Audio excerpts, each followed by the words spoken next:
안녕하십니까. 공병호입니다. 오세훈 씨, 안철수 씨, 유승민 씨, 이른바 여당의 대권 후보로 꼽히는 사람들이 탄핵을 적극적으로 찬성하고 서둘러서 탄핵을 시켜야 된다, 그런 종류의 메시지를 발신하는 것은 도저히 이해할 수 없는 일이지 않습니까? 윤석열 대통령을 탄핵시킨다는 것이 지금 무엇을 뜻하는지를 우리가 잘 알지 않습니까? 얼마나 위험한 그런 선동을 하고 있느냐, 이런 부분을 한 번 정도 우리가 주의 깊게 들여다봐야 되죠. 이번에 탄핵 표결 과정에서 비교적 그래도 산전수전 공중전을 다 겪은 정치인들 가운데서 유정복 인천광역시장, 김태흠 충남지사, 그리고 김영한 충북지사, 이런 사람들도 이런 나서가지고 탄핵에 찬성한다. 완전히 나이가 든 정치인들의 바닥, 실력을 그대로 여지없이 드러냈다, 이렇게 볼 수가 있는 것이죠.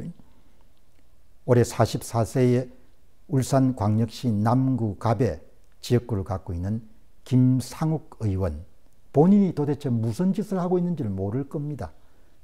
김재섭 의원, 지금 여러분, 대통령이 이렇든 저렇든 간에 십자가를 진 거지 않습니까?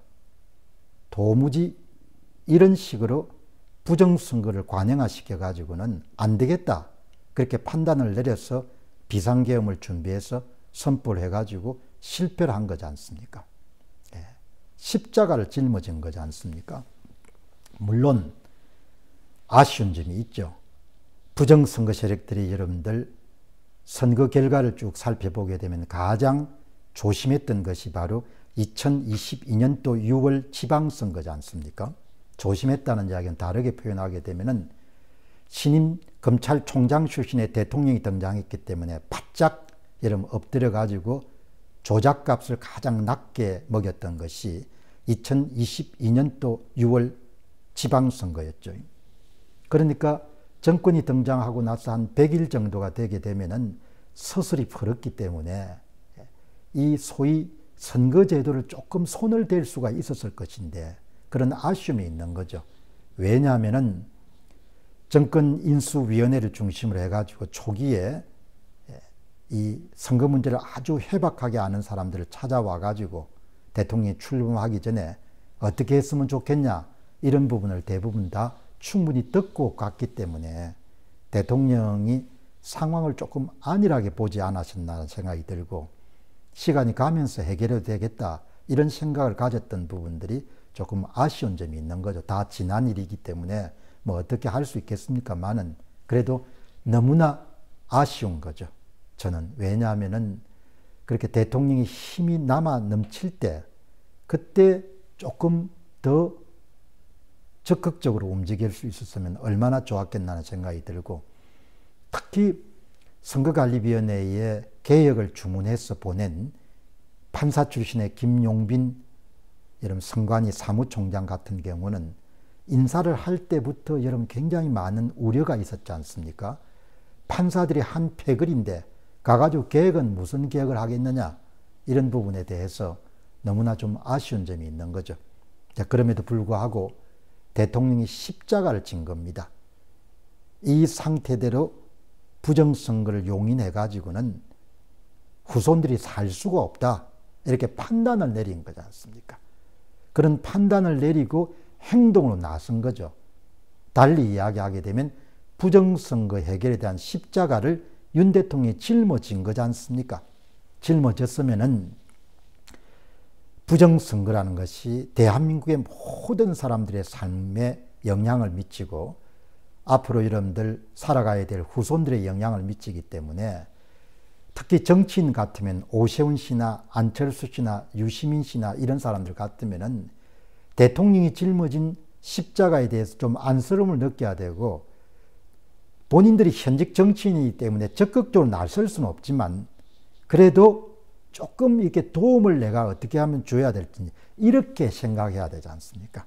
그러나 제가 보기에는 너무나 이기적인, 더 할 수 없을 정도로 이기적으로 빨리 수사를 받아야 되고 헌법재판관의 3명을 빨리 여러분들 임명해야 되고 탄핵 결정을 빨리 내려서 조기에 대선을 치러야 되고 이런 식으로 이런 주장하는 것이 제가 보기에는 참 이기적이다 이런 표현도 쓸 수 있지만 참 철딱서니가 없다 이런 표현도 쓸 수 있지만 참 사람들이 무책임하구나 하는 생각이 들고 어쩌면 역사를 바라보는 시각이라는 것이 그렇게 본인이 한번 대통령 해먹을 수 있는 가능성이 있다면 모든 다른 것들은 다 포기할 정도로 그렇게 사람들이 그릇이 작아가지고 앞으로 정치를 어떻게 하겠느냐 그런 생각이 드는 거죠. 다시 한 번 더 강조하게 되면은 지금처럼 선거가 장악된 상태에서 국민의힘 후보는 갑동이가 나오든 홍길동이 나오든 당선될 수 없지 않습니까? 2020년 총선에서 250만 표 위조 투표지를 더불당 후보에게 이름 집어넣어줬고 2022년 3구 대통령 선거에서 240만에서 249만 표의 위조 투표지를 이재명 후보한테 더해줬고 2024년 총선에서 279만 표의 사전투표장에 오지 않은 유령 사전투표자 수를 더불당 후보한테 더해줬는데 어떻게 이긴단 말입니까? 2017년 대통령 선거는 사전투표자 수의 14에서 15%만큼의 유령 사전투표자 수를 만들어 가지고 문재인 후보한테 더해줬는데 성부를 다 만들 수가 있는 그런 나라에 살게 되는데 그 문제를 보다 못해가지고 대통령이 십자가를 짊어지고 선거 부정 문제 때문에 계엄을 할 수밖에 없었다. 이렇게 요구하는데 정치계 여러분들 몸을 담고 있는 사람들이 제가 그분들에게 이야기하고 싶은 것은 적극적으로 대통령하고 보조를 취하면 되지만 그러나 그까지는 기대하지는 않죠. 왜냐하면 현직 정치인들이기 때문에 선관위 눈치를 보지 않을 수가 없을 거라고 제가 미리 다 그렇게 고려를 하기 때문에 그러나 최소한 헌법재판관 3명을 빨리 임명해가지고 조기 대선을 실시해야 된다. 이따위 이야기를 하면 안 되는 것이죠. 여러분 2024년 4월 10일 총선에서 사전투표장에 오지 않은 약 279만 표의 유령 사전투표자 수가 만들어져 가지고 지역구는 전부 다 더불당 후보한테 더해주고 지역구에 더불어민주당이 이름도 후보를 내지 않은 경우는 진보당, 무소속, 범좌파 후보들한테 표를 더해주는 방식을 썼지 않습니까? 그리고 비례대표 같은 경우는 거의 지역구만큼의 위조 투표지를 만들어 가지고 한 279만 표 되겠죠. 그 가운데 배분을 전국 평균으로 더불어민주당은 30% 나눠주고 조국혁신당은 70% 나눠져 가지고 비례대표도 전부 다 조작을 한 거지 않습니까? 지금 감옥에 가 있는 조국이 똑똑해가 조국혁신당이 갑자기 뜬 게 아니지 않습니까? 대한민국 선거관리위원회가 좌파 진영의 이름 지시를 받아가지고 도둑질한 표 가운데 70%만큼을 조국혁신당에 밀어줬기 때문에 조국이 이런 배지를 달 수 있지 않습니까? 이거는 나라가 사실 아닌 거죠. 도둑놈들 나라가 돼버린 겁니다. 그렇게 해서 의석수 가운데 지역구만 53개를 더불어민주당의 이름들 도둑질한 거지 않습니까? 어제 제가 제야 H님이 여러분들 완성한 조작값 추출 프로그램, 일명 사전투표 조작 진단 프로그램을 가동을 해가지고 다 이런 밝혔지 않습니까? 우원식 국회의장에게 여러분들 노원갑, 선거관리위원회가 몇 표 유령 투표지를 우원식 후보한테 더해줬습니까? 17,802표의 위조된 유령 사전투표자 수를 우원식 후보한테 더해줬지 않습니까? 이재명 당대표 개양을 선거관리위원회가 몇 표를 더해줬습니까? 8,609표를 더해줬지 않습니까? 유령 위조 사전투표지를 박찬대 더불어민주당의 원내대표 선관위가 이런 몇 표를 더해줬습니까? 유령 사전투표자 수를 1029표 이름 더해줬지 않습니까? 김민석 최고위원, 영등포을 선관위가 몇 표를 더해줬습니까? 802표를 대줬지 않습니까? 전부 다 이런 표를 도둑질을 하고 표를 대주는 일이 발생했지 않습니까? 조금 더 알아볼까요? 관내 사전투표만 여러분 국한하게 되면은 서울의 더불어민주당 후보들은 1인당 평균 몇 표를 받았습니까? 1893표의 유령 사전투표지를 선관위로부터 제공받은 겁니다. 그래서 더불어민주당 국회의원들 가운데 부정선거에 연루되지 않은 사람은 한 명도 없는 겁니다. 우원식 국회의장은 본래 여러분들 지역구 관리가 탄탄하기 때문에 노원갑에서 이긴 선거였습니다. 그러나 17,802표를 선거구 관리위원회에 더해 줬으니까 그러니까 부정선거에 연루가 된 거죠.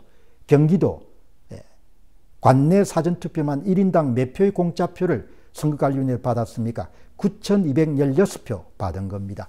인천광역시 8개 이름 선거구의 국회의원들은 더불당 후보들은 몇 표씩을 받은 겁니까? 7,850표, 1인당 7,850표의 위조투표지를 선관위로부터 선물로 받은 겁니다. 부산광역시 7,737표를 1인당 평균 선관위로부터 받은 겁니다. 더 이상 제가 이야기할 필요가 없을 정도로 대한민국 선거는 엉망진창인 겁니다. 이 선거를 통해 가지고 다수당이 되고 그걸 이용해서 대통령을 탄핵시키고 국정을 여러분들 완전히 중지시키고 이제는 한덕수 권한대행까지 여러분들 중지시키는 상황이 된 겁니다. 세상이 앞으로 어떻게 돌아갈지 제가 유심히 지켜보고 있습니다만은 그렇게 만만하게 여러분 대한민국이 홀가당 먹어치울 수 있는 게 아닐 겁니다. 부정선거 하신 분들, 부정선거 은폐한 사람들 각성하기 바랍니다. 범죄 사실은 모든 것이 다 드러난 겁니다. 오죽 세상에 할 일이 없어가지고 선거를 도둑질할 수 있습니까? 우리가 갖고 있는 상식으로는 도저히 여러분들이 이해할 수가 없고 용서할 수가 없는 겁니다. 더불어민주당 사람들 진짜 반성해야 됩니다. 세상에 여러분들 도둑질할 게 뭐 다른 게 있는지는 모르겠는데 공동체 구성원들끼리 여러분들 가장 중요한 약속인 선거를 도둑질한 그런 나라가 어디 있습니까? 그거를 여러분들 옹호하는 대법관들이나 이런 사람들이 어디 있습니까? 판사들은 또 어떻습니까? 다들 좀 새해에 조금 정신 차리기 바랍니다. 그래도 애들하고 같이 이게 살아야 될 거 아닙니까? 계속해서. 계속 살아야 되는 나라를 이렇게 망가뜨려가지고 어떻게 하겠습니까? 감사합니다.